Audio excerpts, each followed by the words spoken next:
am going to make dry fruits and nut balls. No artificial flavorings and no artificial sugars.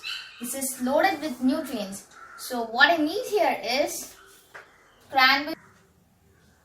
cranberries, dates, grated coconuts, raisins, walnuts, almonds, fig, cherry and cashew nut.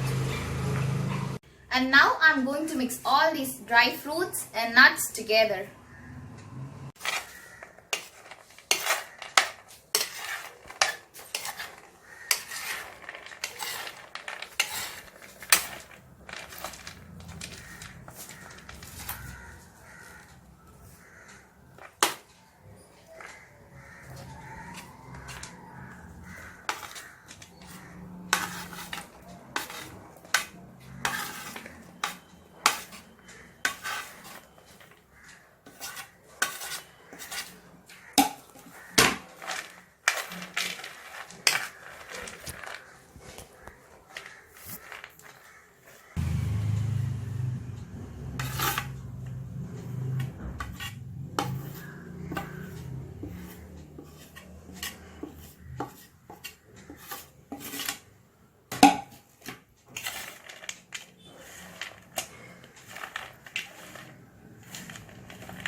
Now I am going to make balls from our mixture.